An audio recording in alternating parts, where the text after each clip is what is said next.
Welcome everyone to another episode of Web3 Masterminds.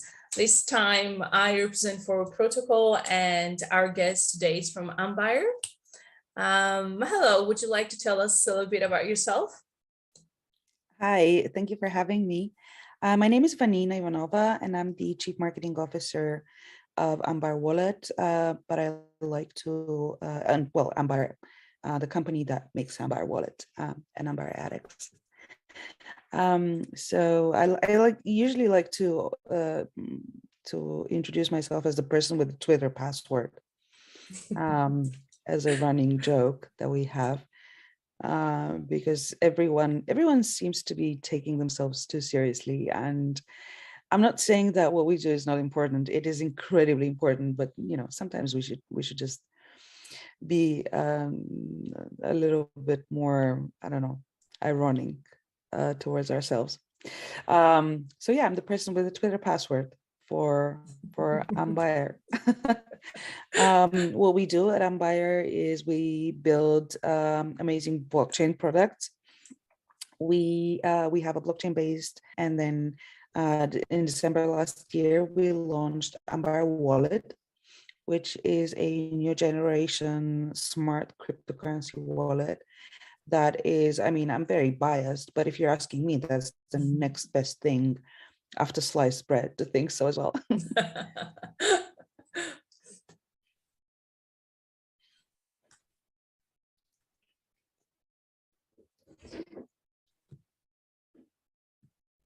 Can you hear me? Yes. I think there's a very big lag in the connection, but we can work around it. Okay, let's see if it improves. Okay. So thank you. Tell us a little bit about the vision behind it. What drove you to work with wallets, and what drove you to create Ambire specifically? Well, this seems to be a recurring pattern with our company and our team. But we usually spot a problem, and then we try to find a suitable solution, because why should we invent the wheel when it's already been invented? And if there is no wheel available on the market, we sit down and we create it. That's how we started out in blockchain and crypto in general, and that's how we moved on to wallets. We were using a lot of wallets. We were using a lot of crypto in our everyday life, both as personal, for personal use, and as a company. And at a certain point, it's just bad. It is terrible. It doesn't let us onboard our friends and family, for example, because it's so complicated that it takes us hours of explanations, and then we need to gas limits and block sizes and stuff like that. And to somebody who is completely new to crypto, to somebody who is just trying to leap in, and even to somebody who has been in crypto, that's a lot. It is a very steep learning curve. So when you try to tell people that they need to learn all these things in order to be able to use crypto efficiently and safely, it's very off-putting. And to a lot of people, that just seems like unnecessary hassle. And they just go, you know what, I'm just going to stick to my Revolut or my Venmo or whatever traditional fintech tool that they're using.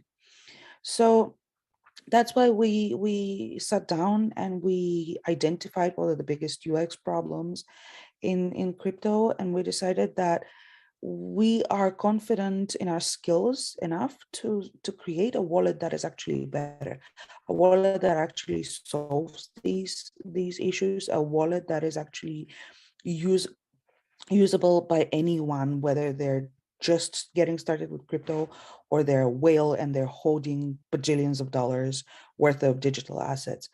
So so that's how we created Ambire Wallet. This is our origin story. We just saw that the market didn't offer us what we needed, and we created it.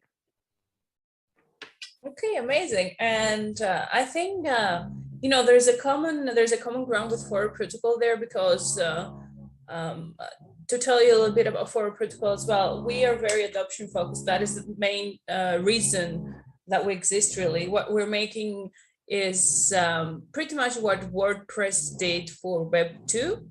We're doing it for Web 3. We're making toolkits that can help anyone from any niche or any professional or personal background just get on the blockchain very easily using our for factory, which are just smart contracts that can be customized by anyone just by clicking a few boxes, and they can try, they can deploy, and then they can go back and see what they like, what they don't like, and just fix it.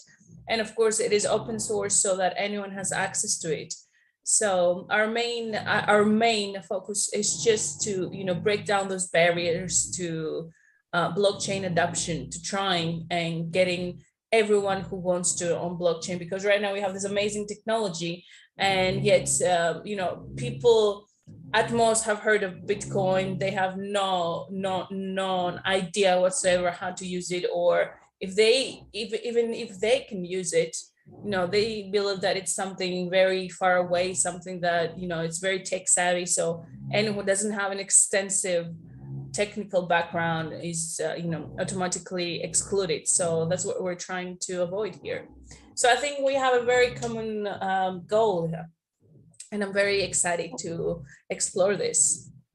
So let me ask you this. Absolutely, I think that. Go ahead. Sorry, I interrupted you. No. I was going to say that we have already reached a point where crypto can't be so elitist anymore. It has to go egalitarian. It has to go mainstream, and we're the people who can democratize that. Okay, I totally agree. So let me ask you this: what sets Ambire Wallet apart from the rest of the wallets out there? That's actually an amazing question, because before Ambire, our observation and our research showed that there were three main categories of wallets, so to say, on the market. The first category were the so-called, we call them internally UX focused wallets. These are wallets like Argent, and they're usually mobile based, because mobile first, and they focus too much on the UX, but not so much on security, or perhaps the cross-chain implications of blockchain, or little details like that. Then you have the key management wallets like, I don't know, MetaMask, for example, that are focused on security, but they really do not care a lot about UX and simplifying things and making the user journey smooth. And the third category is basically dashboards like Zapper, for example. So Ambire is the first wallet that combines all three.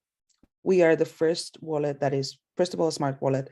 Second of all, we're focused on UX. Third of all, we're focused on security. And we have clear dashboards that can show a user the full picture of their crypto transactions. So I think that this is the thing that sets us apart from the competition, and the fact that we, Ambire is coming from a team that is very, first of all, very ambitious, and second of all, very qualified, if I may say so myself. We have so many amazing things planned for the future of Ambire that I think we have the capabilities of becoming a #1 crypto wallet that anyone can use. And if you want, we can talk about like different features and different outstanding UX details a little bit more. I don't know, I just don't want to be shameless in plugging Sure, Ambire. No, I really do want to hear all about it. But first, I want to piggyback off a word you said, security. And that's a very big issue with some breaches that have happened in the past with some wallets, some blockchains, etc. So that's a very touchy subject, I think, when we talk about crypto. So I would really like to hear what Ambire does to provide that sense of security. Well, for starters, we try to provide the actual security, not just the sense of it. Though many security focused features of many different apps, not just Web3, but like traditional web apps, as you said, mostly give the sense of security, but not the actual security. Um, we have been getting this question a lot, and this is something that people wonder a lot, simply because it's a complex technological thing that is not really widespread in Web3, and that's why most users don't quite understand it. But Ambire Wallet is a non-custodial wallet on one hand, and then it allows email and password registration on the other hand. So a lot of people wonder, how is this possible? Like, how can a wallet be non-custodial when it accepts email and password registrations? And the way it works is it's basically a 2 out of 2 multi-signature wallet that has a time lock feature, meaning that in case the wallet is compromised, in case for some reason one of the 2 keys is compromised, a time lock kicks in to prevent any transactions of being executed until the actual wallet owner can get involved and cancel the fraudulent transactions in case there are such. So this is the way that it works, and basically one of the key is in browser, and it's password encrypted. The other key is on a hardware security module on our backend. And in order to do anything meaningful with a wallet, other than, I don't know, perhaps see a balance, which you can see on Etherscan anyway, but if you want to actually make a transaction, you need 2 out of 2 in order to execute the transaction. And that is what allows us to have both a very secure crypto wallet and allow users to sign up in seconds with their email. And then on top of that, Ambire supports hardware wallets, which means that you can add a Trezor or Ledger as a second step of security, second layer of security, and have your Trezor or Ledger device as a signer for your transactions.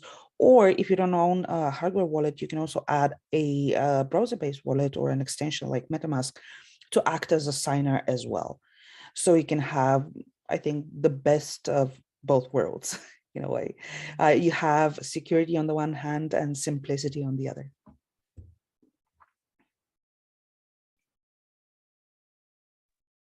Okay, amazing. It sounds very, very promising.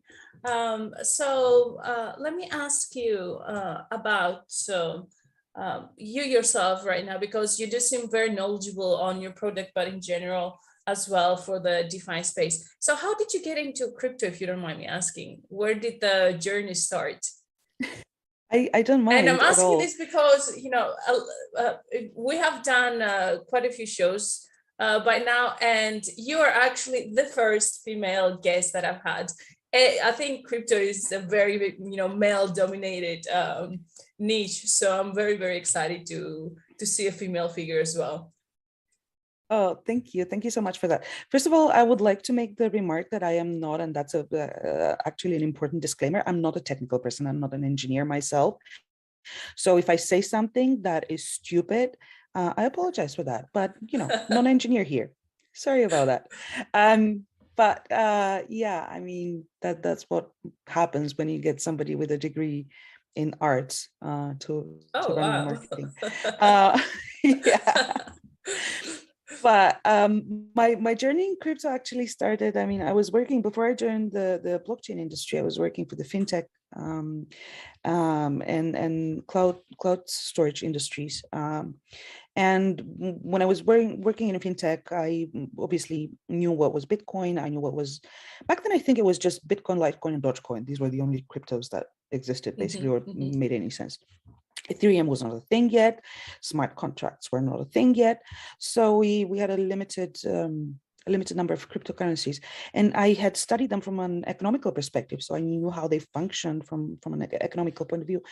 but I had zero idea how they worked on a technological level. And I'm going to be honest with you, back then I didn't even ask myself, like, how does it work? So I was familiar with that. And then I joined the team that creates Ambire Wallet, but that's kind of like part of our company history. Before we started working on Ambire and before we started working with blockchain, we worked on a different product that is still existing and still doing very well. But it's a video streaming platform. And that platform has a very sustainable growth that is organic. And at one point, we decided that we needed to monetize this traffic with ads. And we started looking into different ad platforms and different ad networks that were available to us. And we started testing them one by one, and they all sucked, honestly. They were very disappointing in terms of results and in terms of transparency, most importantly. So we realized that this is, we're victims of that black box that is the advertising space, advertising sales supply chain. You have input, you have output, but what happened in between, you have zero idea. And then you have an output that doesn't really match, like it's centralized, and you get results reported to you, but these results don't quite match your internal reporting. So there are many question marks. And at a certain point, we just realized, again, as I said, this is a recurring pattern with us. We just realized that this is not working for us. And if there isn't an ad network that can serve us well enough and that can check all the boxes on our list, then we are just going to create one. We had the resources, we had the knowledge. So we figured out we can just create our own. And that was back in 2016. So back then already Ethereum was a thing. And everybody was actually not everybody, but like a lot of people were talking about smart contracts and about blockchain development and using blockchain as a technology, not just for cryptocurrencies, but, for applications outside of crypto and digital assets. So we started looking into blockchain. We were like, that can actually work for us. Like, this is obviously it's not an ideal solution, but it can solve a lot of the problems that we face with the ad tech industry. So we started looking into that. And as an added bonus, ICOs, which, from today's perspective, when you say ICO, you kind of get a scammy vibe, like you start thinking, I don't know, scams or Ponzi schemes or whatever. But back then, ICOs were actually a very legitimate way of crowdfunding. And we decided to take advantage of that as well. And we did. So we crowdfunded the money that we needed to create this ad network of ours. And that's how we got into blockchain. I basically started from scratch. As I said, I'm a non-technical person. I sometimes struggle understanding complex technology, but I do have the privilege of working with a team, with a technical team that is so crypto savvy. Like, the people that I work with are amazing. And not only are they so knowledgeable, but they are very patient with me and with the non-technical people on the team. So when they have to explain something complex, sometimes they do it one time or two times, 5 times, 6 times, maybe, until we understand. But as a company, generally as a company, we do have this information security culture where nobody's afraid of asking questions, even if there are stupid questions, because we agree that there are stupid questions, obviously. But mostly, yeah, even when we suspect that our question is dumb, we ask it anyway, and we get an answer, and we get an explanation, and we get guidance from our teammates. So I think that I haven't worked for another blockchain project, so I can't really compare, to be honest. But had I started working for a different project with a different team, perhaps I wouldn't be where I am today. But because I've worked with the people that I work with, and that's another amazing thing, the core team of Ambire, which is, back then it was called ADEX Network, but the core team of ADEX Network is the same core team that we have today. So like, we don't have any employee churn or turnaround. So this is something amazing. I've had 6 years to work with these people and kind of like get on the same page with them and make sure that we all understand the technology that we are creating well enough to, whether it is for developing with this technology and building on this technology, or composing a little tweet that makes sense to people who know this technology. I think that it's incredibly important. And I think that this is a big issue for a lot of people in blockchain, especially for traders. They kind of focus on the economical side of things, and don't really do the work to understand the technology behind it, and to understand how, for example, how gas fees work, or the little things like that can actually have a very big impact on your day-to-day activities as a crypto trader. So yeah, I have been going, and I'm still going through that learning curve of blockchain, and trying to make sense of things around me. And I'm not gonna lie to you, there are many occasions when I need to Google stuff like fundamentals from computer science, or algorithms, or how does this work, or what is an elliptical curve, or whatever. But that's all part of the job, and I think I enjoy it quite a lot. Yeah, I definitely agree and understand where you're coming from. I think there's not a single tech team in the crypto space that hasn't had to put up with, kind of like stupid questions from the non-tech people in the teams.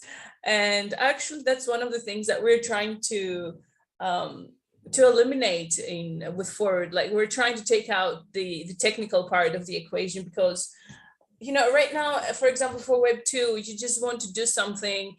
You go on a website, you click a couple things, and it's done. You don't have to know how the technology works. If I go to someone, do you know how the internet works? They're going to be like, no, I don't care. I just want to use it. So that is exactly what we're trying to do here, because there's so much to learn.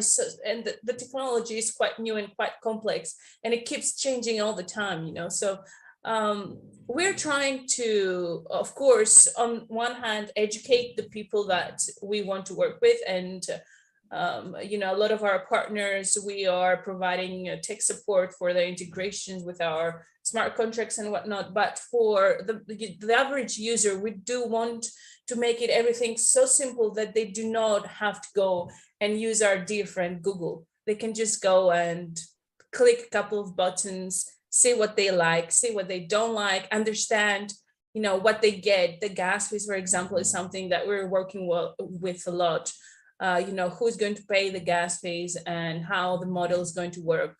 So yeah, I definitely understand where you're coming from. And I would like to ask you about gas fees as well, because you have done something special over there with gas fees, haven't you? Yes, we have. We have built this mythical creature called the Ambire relayer. And that's basically a piece of technology that allows us to run smart wallets and batch transactions and execute multiple transactions with a single signature, thus paying the gas just once instead of paying gas for each separate transaction. And this is actually something that we kind of started working on that with the ad network that we have with ADX, Ambire ADX, because every impression on the ad network is a micropayment on Ethereum. We came up with our own payment channel solution that we use. So basically every ad impression is a micropayment on Ethereum. And as you can imagine, an ad impression costs a fraction of a cent. So if we have to write everything on the blockchain and basically process every micropayment one by one, then this is just insane, because the gas fees, even when they were cents per transaction, that would still defy the purpose of doing what we're doing. And then we took this piece of technology and we kind of like continued working on it so that we can use it within Ambire wallet and help people optimize their gas cost, because better than anyone that right now Ethereum is a wild west when it comes to gas fees. It is insane. One day you pay $5 for a transaction, the next day you pay $95 for the same transaction. You get network congestions, you get NFT drops that contribute to those gas fees. And I think that gas cost optimization is something that we need to work on, and we need to work on it hard, because it is a big issue. And that's, for example, what drives a lot of people from one network to another. Like we see a huge waves of people switching from Ethereum to initially to Binance Smart Chain, now to Polygon, more than Binance Smart Chain, or yeah, they renamed it, but I can't recall the new name. BS whatever C. No, it's not BSC anymore, but like they came up with a new name. Anyway, that's not important. But yeah, that's a big issue, and we see, like, for example, Polygon right now offers much more reasonable fees, but the reason they do that is because they don't have the volumes that we see on Ethereum. So basically, once Polygon reaches the same level of saturation, fees there are gonna become quite high as well, and people are gonna start looking for the next best thing, the next EVM chain that will offer them the same experience with lower fees. And that's a rat race. Like, nobody wins with that. So I think that we should really work on gas fees optimizations, and this is something that we're doing at Ambire. For example, yeah, a couple of weeks ago, one of our teammates wanted to enable 18 syrup pools, like staking pools, on PancakeSwap, and I believe each enabling each pool would have cost about $1 in fees. And he started doing it, and then he was like, wait, that makes no sense. I'm just gonna batch the transactions in Ambire. And he did it. So he basically combined 18 transactions into one single authorization, into one single transaction. And he paid, I believe, $3 or $2 for the whole thing, which was a significant saving in terms of money, and also in terms of time. Like, instead of actually going and signing for each and every staking pool, you just put everything together in one single transaction in Ambire, go sign, and that's it. You're done. You're ready to go, all staked. So I think that this is one of the very important things that we bring to the table in terms of feature, that transaction batching and that gas fee automation that we offer, being a smart wallet. And I think that more and more people are going to be looking for that, especially when it comes to more experienced crypto users. Yeah, it sounds really amazing. And so my question for this is, okay, so blockchain basically started from DeFi. That's the first use case that we saw, and it's the most worked on use case that we've seen. So do you think that DeFi right now is like a satisfactory stage, or are there any bottlenecks like you already mentioned, gas fees, or do you see anything else that we need to remove in order to just to make this blow up and make it accessible for every single user, like we did with credit cards? Let's say, like a few decades ago, no one used credit cards, no one trusted credit cards. They were tricky, they had no trust, they were complex. But now I personally think that in my circle there are like 2 people that use cash, and that's all. So what do you think? What is the future, and what is the way that we can take DeFi even more forward? Well, I actually laugh because I like to use the credit card example myself. Like, I've used it so many times, and when it comes to that, I think that the most important thing here is that people are creatures of habit. We are, as a species, we are afraid of change. We're afraid of things that are new, untested, potentially harmful for us, or I don't know, just unknown.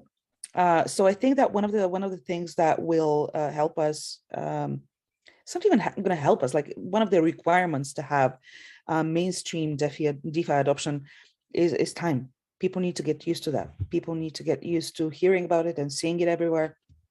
and hearing of people that they know that are using DeFi and crypto to have this kind of like a viral effect. But DeFi has areas of improvement, in my opinion. I mentioned that earlier. The learning curve is rather steep. It is. Mhm. And again, it comes down to the same example. Like, for example, I don't know how a bank loan works. Honestly, I have zero idea how a bank loan works. I just know that the bank has given me this amount of money and I have a payment plan, and every month I need to pay them this amount of money. But like, I don't really know the complexity of it. I don't understand what part of my money goes towards the base sum and like the lump sum, and what part of the money is interest, and how does the interest reduce with time, and why does it reduce? Like, no, I don't know that, and most people don't know that. So but they still use bank loans. Like, everybody would just go and get a mortgage, I guess, or I don't know, Mhm. a consumer loan, especially now with the world economy in shambles and interest rates so low. It just, like, you have to be stupid not to take a loan, I suppose. Um, but yeah, I think that we just need a little bit more time to get there. To get there with DeFi as well, and also we need a little bit of UX improvements. We need to just make it easy. Don't make me go to like 3 different lending websites to like find out what's the best interest rate that I can get, or like, don't send me to one lending platform for a portion of my crypto assets and to another one for another portion that is supported on the other platform. We just need to make it simple. Like, again, shamelessly, I'm going to give an example with Ambire Wallet, but we have integrated right now on Ethereum. We have integrated Aave and Earn Finance.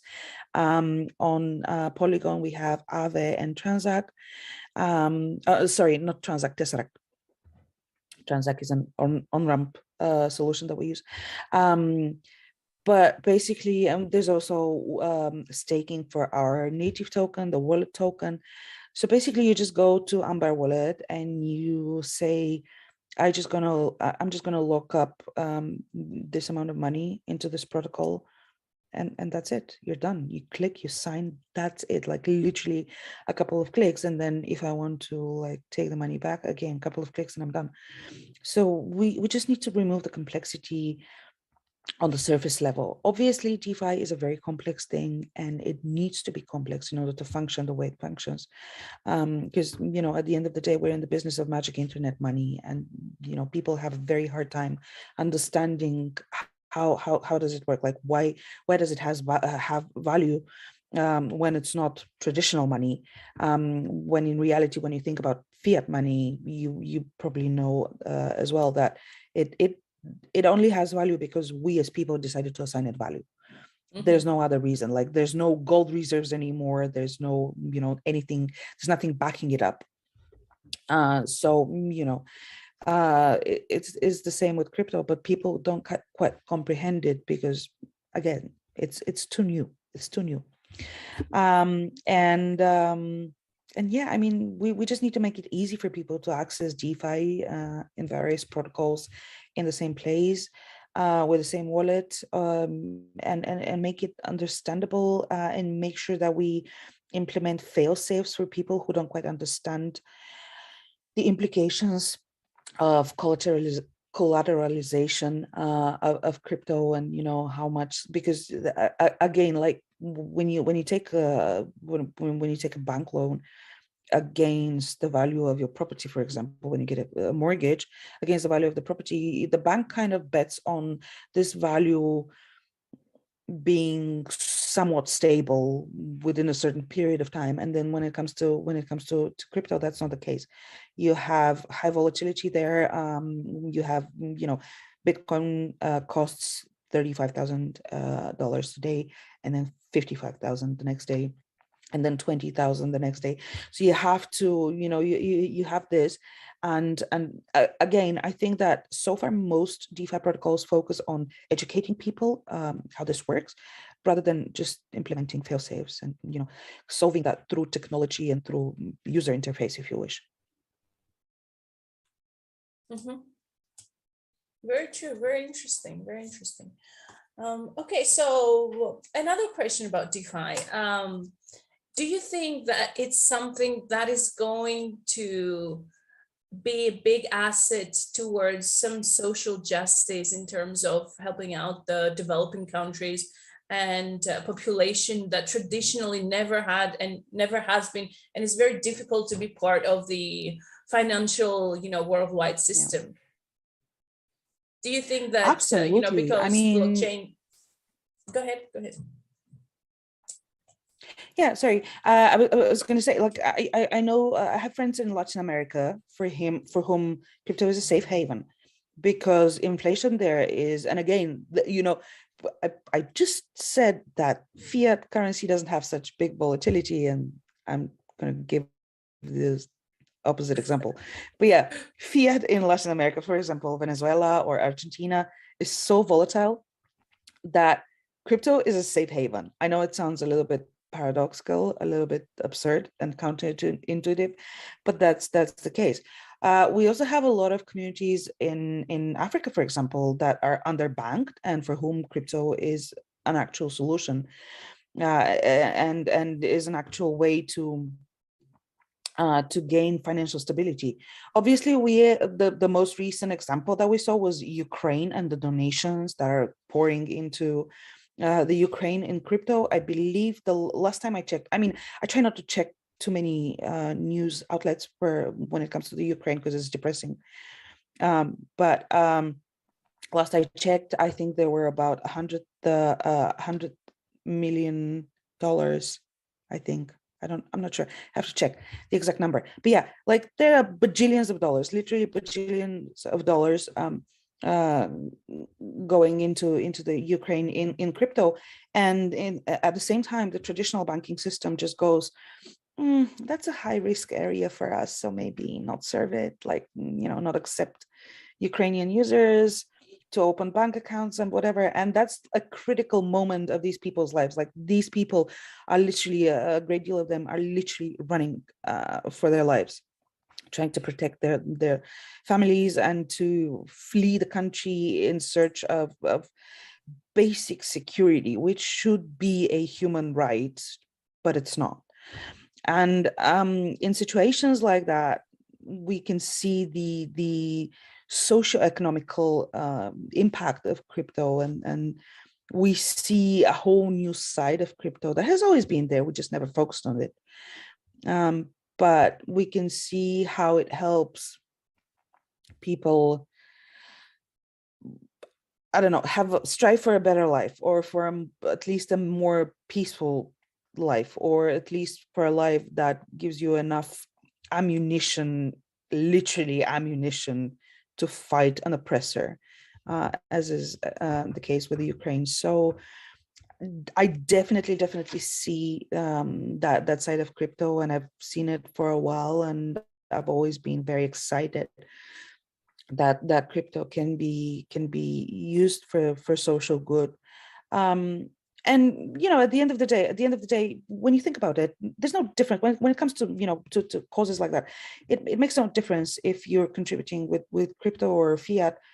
But I think that the traditional financial system, the existing banking system of the world, it has gotten so greedy and so elitist that it just makes it hard for someone trying to get their life together to to get a meaningful start when it comes to money.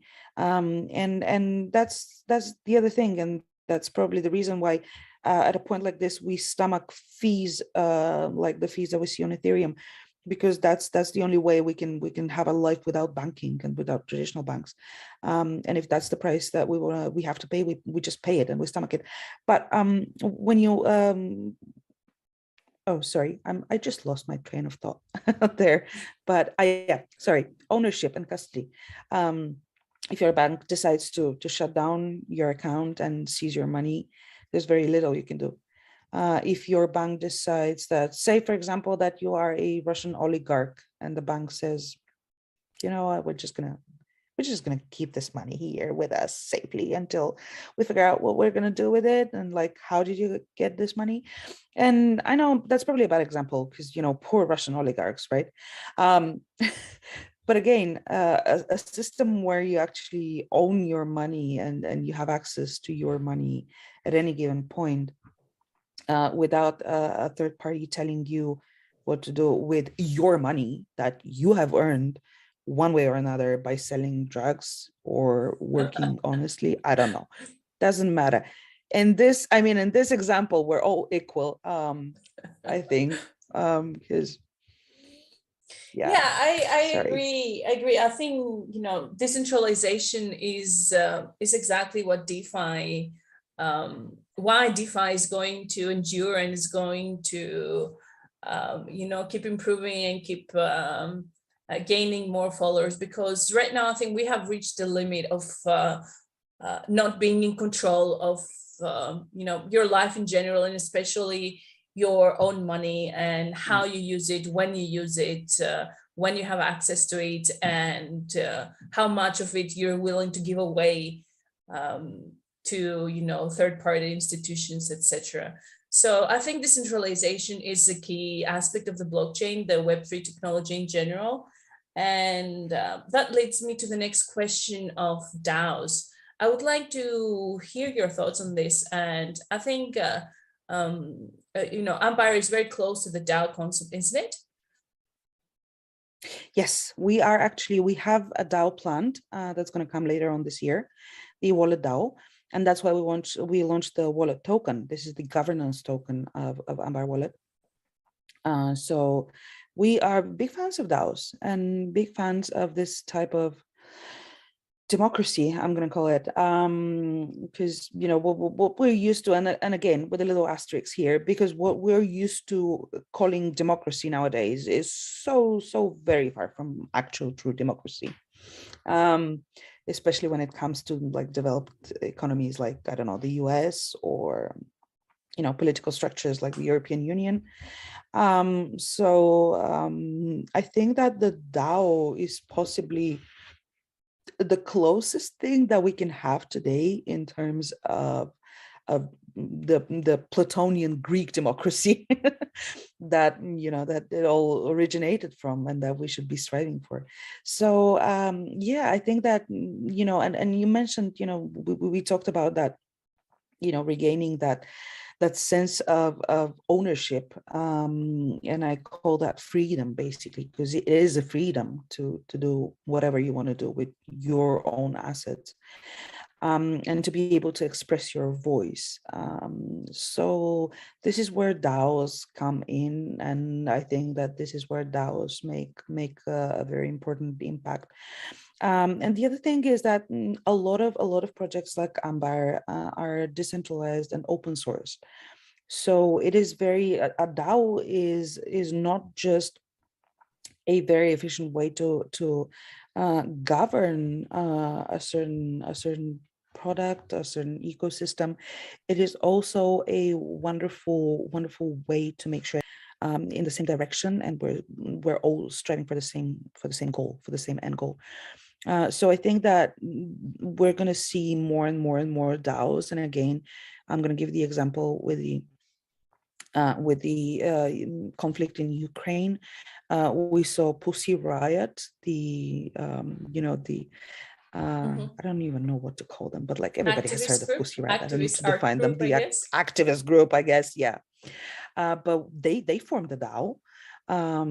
So, you know, again, you have, this is kind of like to me, that's a nearly perfect form of giving people voice, giving people the right to say, hey, I'm here and I want this, and I want it because of that. So we are, again, that's, you know, that's part of the same big picture of regaining that sense of privacy, that sense of ownership and of custody, not just of money, but as you said yourself, and I couldn't have put it better, of our own lives. kind of like, because the past few years have been trying for everybody. They have been, especially with the COVID fiasco, or this whole mess that I don't know if we created or just happened somehow. I don't want to go into conspiracy theories, but these past few years have been very trying for us, but they have also helped us kind of shift and rearrange our priorities. And for a lot of people, that has been a very eye-opening moment when it comes to user privacy, when it comes to independence within a society. So I think that this is where we're going to see the biggest impact of DAOs. Yeah, totally agree. I agree with you. And I think, for all the misery and, psychological traumas that Corona, besides the physical traumas and loss, of course, Corona has given us, it was also a bit of a catalyst for, the blockchain space and the general, technology of being more present online rather than in real life. And I think that's a very interesting way of looking at, something bad that also had something good in it as well. And what do you think about that? What do you think that we would be here with, because a lot of online markets, blockchain markets did boom during the coronavirus. Do you think that is something that would have happened otherwise? I think it would have happened with or without COVID, to be honest. And the reason I think that is because most of the people who are the most active today, and the people behind the most notable and the most important and prominent protocols that we have and we use today, they were in the space before COVID, and they were just as excited before COVID, and they were living online as much as they are now, I think. But what COVID did, and you made a very good observation here, is that COVID kind of brought a lot more people from the offline world into the online. We were forced to have our, I don't know, family dinners on Zoom, and had to have celebrations, and to have work meetings, and to have school and anything that you can imagine online. So that brought a lot of more people to the online space, and nudged a lot more people, especially the older generation, to get acquainted with different digital tools. So I think that what COVID did is basically it raised the level of digital skill of the entire world, or most of the world anyway. And that definitely contributed. Like, it's kind of like a chain. I wouldn't say it's a butterfly effect, because it's not. Like, it's a lot more obvious, the consequential line here. But I think that this contributed, and this brought a lot more people. And also, I think kids, I know it sounds stupid, but a lot of kids that would hang out outside or at school, or be in detention, or play video games, kind of like focused on DeFi. And you can see this whole new generation of teenagers who are tech savvy enough to code, and to come up with smart ideas that can be utilized via blockchain. So yeah, I think that online school probably helped with that. Yeah, definitely. I think especially the young generation doesn't really need a lot of nudging to get in front of a screen and start searching stuff, and getting in touch with everything that older generations are really struggling with. And I think I'm really looking forward to having a generation where all the things that we're creating right now are just like by default. It's something that they don't even have to train themselves on. It's something that they grow up with, and they consider a given. And I think that's going to be a very nice society to live in, if we manage to get everything under control. And that brings me to the next question of regulation. Are you pro or against? Ooh, A little bit of both. A little bit of both. Okay. I do enjoy my freedom. I am a libertarian wannabe in in my soul, but I also realize that regulation. Again, we talked about that earlier. People are creatures of habit, and they know they want to know that they have a certain level of security. And I think that regulation for a lot of people translates directly into security.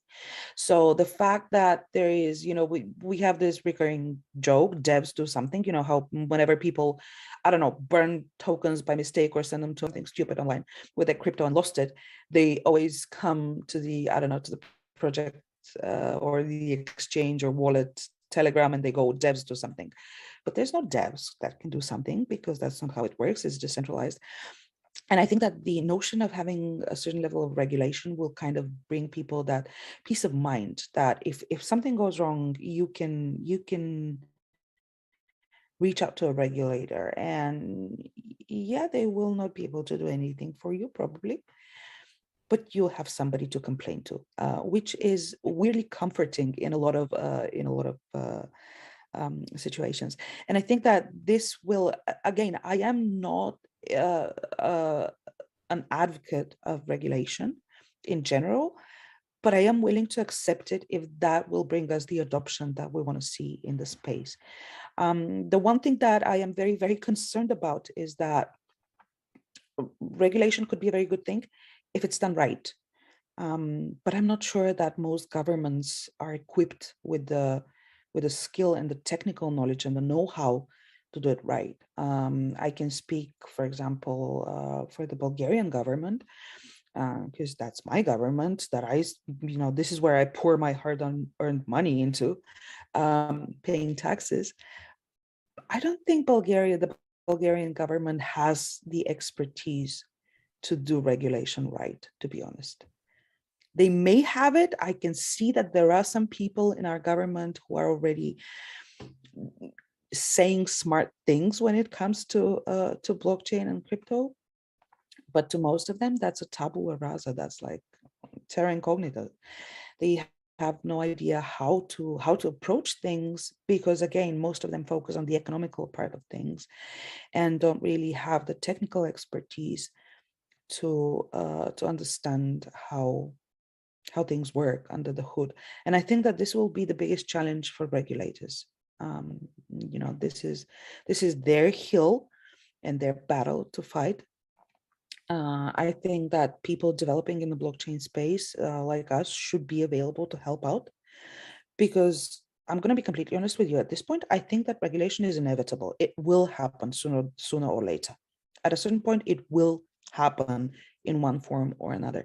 So I think that people building in the space should be accessible to help out and make sure that if we have regulation, we have the right regulation, and we have regulation that actually makes sense and relates to the technology that we're working with. That's a very valid point. And what I'm wondering is, because regulation, of course, has a legal standpoint and a legal framework to make everything more, more elusive, more compliant, and less risky, at least, at first glance. But I think regulation might also work as a bridge between, some traditional spaces and the new, new and improved versions that we have. For example, we have DeFi and we have traditional finance, and I really do think that there's a clash there, which is very difficult to bridge. We need more projects and more frameworks that are going to work into a combination of those two, because you did mention that we are people of, people are creatures of habits, and that's very true. So I think it's very difficult to jump from something else to something completely different. I think we need a transition. We need a stepping stone between those two. What are your thoughts on this? Oh, absolutely, absolutely. And here I would like to give the example of Gibraltar, this tiny little country at the end of Europe. Gibraltar was one of the first countries to introduce some form of regulation. And when I say that, I mean that they are one of the few countries that issue a digital ledger technology DLT license to companies. And it's not an easy process to get such a license. It takes quite some time and quite some financial investment to get a DOT license. But Gibraltar, the government of Gibraltar basically said, we're going to be issuing this type of licenses, and this way they signal to companies developing in the space that Gibraltar is open to them, and that was a wonderful way for Gibraltar to attract new business and to create a whole new industry there, and established in this small country, and that worked out for them especially well in the dawn of Brexit, when they started losing other traditional businesses left, right, and center. And companies started fleeing to Malta and Isle of Man, or any other jurisdiction that wouldn't be affected. Sorry, Isle of Man would be affected. That was a bad example, but Malta, for example. And then this kind of like opened up space for Gibraltar to bring in the blockchain companies. And at this stage, it's not an intrusive legislation, but again, a bridge. It doesn't say you're not allowed to operate in Gibraltar if you don't have the license, but if you do want to get the license, you can get it here. And this license will vouch for you as a company, and it will tell the world that your contracts have been audited, your code has been audited, your company has been audited, and it is a legit company that has the capacity to produce and to deliver blockchain-based products. So I think that this is a very good example of bridging traditional and non-traditional industries. And again, here, the end result is good. The underlying reasoning is perhaps greed, or self-preservation on a country level. We're losing all this business, so we need to figure out a way to bring in new business. I don't know if that was the reasoning of the Gibraltarian government. I don't have any insider information on that, but it makes sense to me. And I think that this is something that more countries will try to follow as an example, and more countries. And I think that this will be the first step, basically, of regulation in the crypto space. I think that most companies will come and start offering a certain level of licensing, and then from there on, I think we're going to move on to basically to taxation and to waste, because at the end of the day, there has never been so much money going around like today. And I think that most countries, especially today, when the world's economy is, excuse my French, but fucked up, entirely fucked up, most countries are trying to find more tax revenue streams. So I think that many countries and many jurisdictions will try to figure out how to tax crypto in a more efficient way. And in order to tax crypto in a more efficient way, they will need to figure out how to track it and how to make sure that, yes, this transaction was initiated by that person who is a tax resident of that country, etc., etc. So I think that this will, on the one hand, we kind of, there's a lot of potential for failure here. There are a lot of obstacles that need to be overcome, but there's also a lot of potential for growth and for development and for coming up with better economical systems for the world. Interesting. Yes, I think the future is going to, it seems very promising, and I guess it's up to all of us behind the scenes, the builders of this ecosystem, the new technology, the new reality, to bring the best to the table and bring something new that is going to actually help and change the way that we live, not just our money and how we use our money. Because I really do think that blockchain has unlimited potential. We have not even seen the tip of the iceberg. It's just, just a glimpse of it. And I think the more people and brilliant minds come to this space and see the potential and work with everything that has, and improve the shortcomings, some amazing things are going to happen, and hopefully lives I will change.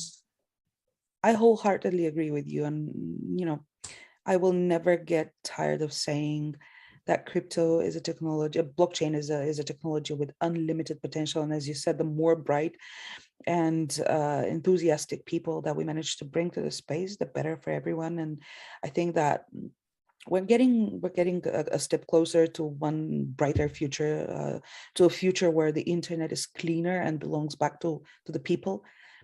So I'm very curious to see what the upcoming years have in store for us. I would like to thank you very, very much for this wonderful conversation. I personally, learned a lot, and I did enjoy very, very much chatting with you.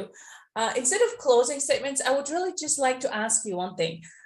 If you had to describe blockchain with one word, just one word, which word would you choose? The freedom, definitely freedom. Freedom. Okay. Is that's what it is to me.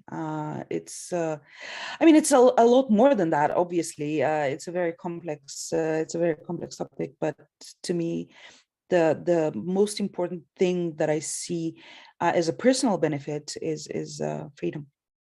Freedom to create, freedom to explore, freedom to own my own data and to own my own money. So yeah, it all translates. At the end of the day, it all boils down to being free and being independent enough as a person, again, within a society, to have, I don't know, your own rules, so to say. Okay, amazing. Thank you so much, Vanina. It was a true pleasure chatting with you. Thank you for having me. The pleasure was all mine. And all the best. Thank you.